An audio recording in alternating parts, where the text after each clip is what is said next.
تو شب قدر میں ایک مستحب عمل 100 رکعت نماز ہے کہ شب قدر کی ہر رات 100 رکعت نماز پڑھنا مستحب ہے. یہ 100 رکعت شب قدر کے لیے، اور یہ 100 رکعتیں یعنی 50 دو رکعتی نمازیں بن جاتی ہیں. ہر دوسری رکعت پہ تشہد پڑھنا ہوتا ہے اور سلام بھی دینا ہوتا ہے. یہ 2 رکعت کر کے ان نمازوں کو بجا لانی چاہیے، کیونکہ مستحب نمازوں میں اصل اور قاعدہ یہ ہے کہ 2 رکعتی ہیں. تو یہ نمازیں بھی 2 رکعتی ہیں. بعض نمازیں مستثنیٰ ہیں جو کہ الگ ہے، بعض ان کے لیے الگ طریقہ کار، الگ صورتیں، الگ جو ہے وہ معین ہیں.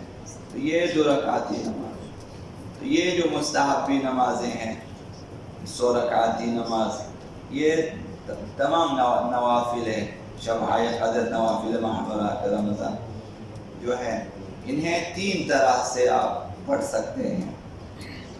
کھڑے ہو کر پڑھ سکتے ہیں، جس طرح نماز فجر بجا لاتے ہیں کھڑے ہو کے پڑھیں گے. اس صورت میں واجب ہے کہ انسان روبہ قبلہ کھڑا ہو اور بدن بھی آرام، طمأنینہ جس کو کہتے ہیں، آرامش بدن کے ساتھ نماز پڑھنا ضروری ہے. یہ طمأنینہ یہ نماز مستحبی میں بھی ضروری ہے کہ بدن ساکن ہو. رکوع میں، قیام میں، تشہد میں اور سلام میں، ان میں بدن ساکن ہونا چاہیے. قراءت کی حالت میں بدن ساکن ہونا چاہیے. اور جس طرح باقی واجب نمازیں اب انجام دیتے اسی طرح سے روبہ قبلہ ہو کر آرامش بدن کے ساتھ انجام دینا چاہیے. یہ نمازیں بیٹھ کر بھی آپ پڑھ سکتے ہیں.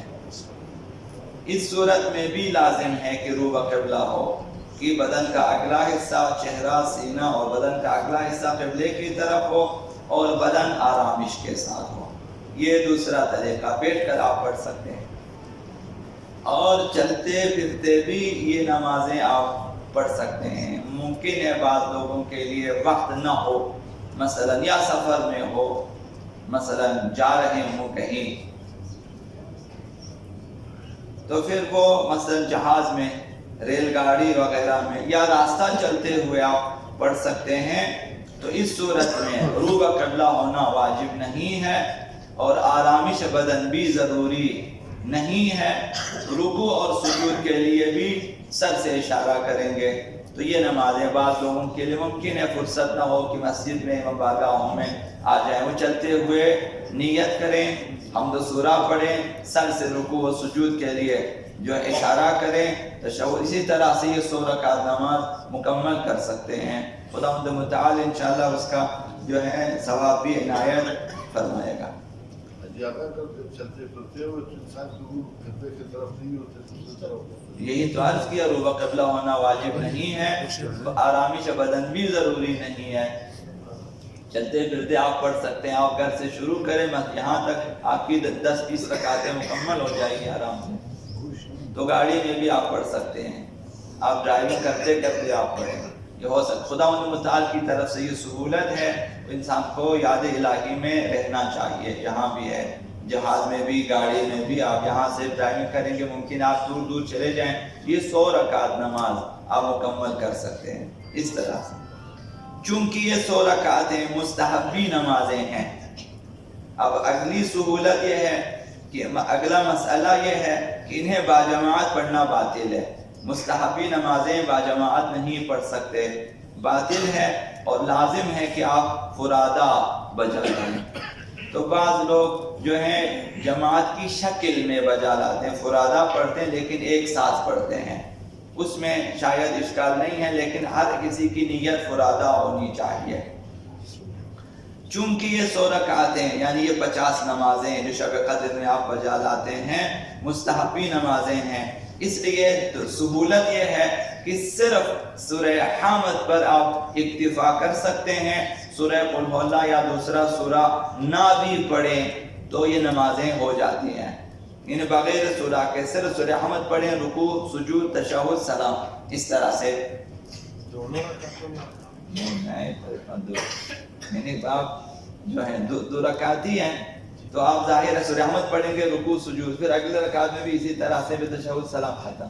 یعنی سورہ نہ پڑھیں، سورہ کوئی بھی سورہ جو انسان مثلا عموماً سورہ مغلا پڑھتے ہیں نہ بھی پڑھیں پرواہ نہیں ہے، اگر فرصت ہے تو پڑھیں، کیونکہ سورہ پڑھنا واجب نمازوں میں واجب ہے اور مستحب نمازوں میں جو ہے مستحب ہے، لازمی نہیں ہے مستحب نمازوں میں.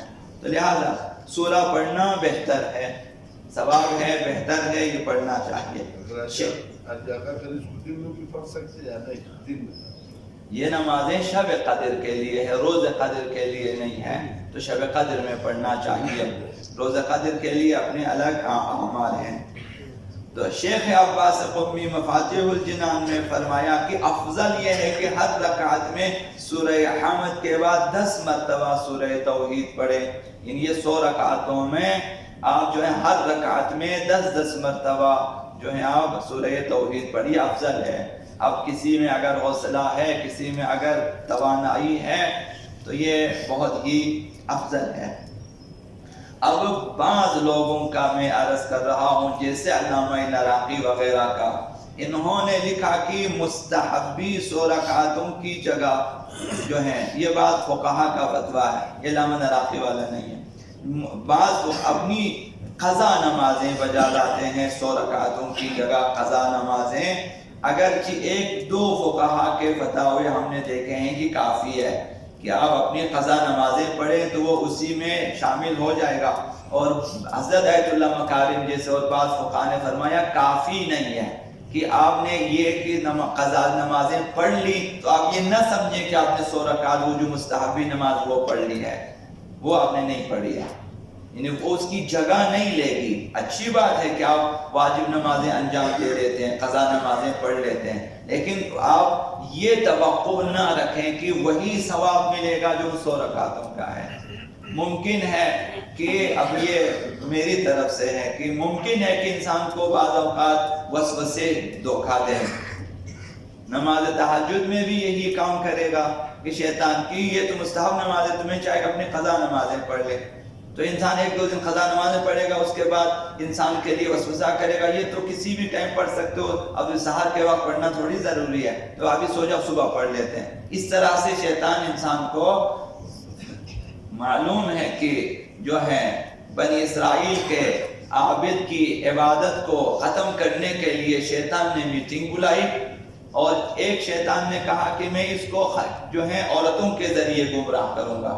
تو شیطان نے کہا نہیں کر سکتے ہو.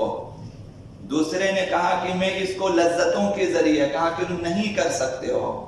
تیسرے شیطان نے کہا میں اسے اعمال خیر کے ذریعے گمراہ کروں گا، نیک عمل کے ذریعے. شیطان نے کہا تم کر سکتے ہو، جاؤ. جانماز لگا کر بیٹھ گیا اس کے پاس اور عبادت پہ عبادت، نماز پہ نماز پڑھنا شروع کر دیا. عابد نے احساس کمتری کیا، یہ تو مجھ سے بڑھ کر ہے، میں تھوڑی دیر سوتا بھی ہوں، کھاتا بھی نہیں، یہ نہ کھاتا ہے نہ سوتا ہے. تو لہٰذا اس کو گمراہ کرنے کے لیے شیطان نے یہ منصوبہ کیا. اس نے جا کر پوچھا یار تو مجھ سے زیادہ عبادت کس طرح سے؟ کہا کہ ایک گناہ کیا میں نے، اس پہ توبہ کی، اس کے بعد یہ توانائی مجھے ملی ہے. تو بھی جا کر یہ گناہ کر لیں، چند پیسے دیے جائیں فلاں خاتون کے پاس، گناہ کریں، توبہ کریں، تمہیں یہ توانائی مل جائے گی. تو شیطان انسان کو کبھی اعمال خیر کے ذریعے یعنی نمازیں پڑھ پڑھ کے ہمیں گمراہ کر لیتا ہے. تو وسوسے اس کے ذمے ہے شیطان کے. تو لہٰذا یہ واجب نمازیں بر وقت پڑھیں، شب قدر کے لیے اٹھا کر نہ رکھیں. ابھی نہ معلوم شب قدر ہمیں حاصل ہو یا نہ ہو، یہ واجب نمازیں اول وقت میں پڑھنی چاہیے، پہلی فرصت میں پڑھنی چاہیے. شب قدر میں اپنی مستحب نمازیں. اب یہ میں نے چند چیزیں عرض کی ہیں. حضرت علامہ نراقی نے فرمایا کہ یہ 100 رکعتیں جو شب قدر میں پڑھتے ہو یہ الگ ہیں، اور جو ہے 19ویں اور جو ہے 21ویں اور 23ویں کے لیے الگ الگ 100 رکعتیں اور بھی ہیں، وہ بھی پڑھیں. وہ نوافل رمضان کے عنوان سے ہے، اور اس کے ساتھ ہی وہ جو 2 رکعتی جو ہے 7 قل اللہ والی نماز ہے وہ بھی آپ نے پڑھنی ہے. مثلا اس طرح جو ہے 202 کے رکعتیں نماز بن جاتی ہے، انسان کو پڑھنی چاہیے.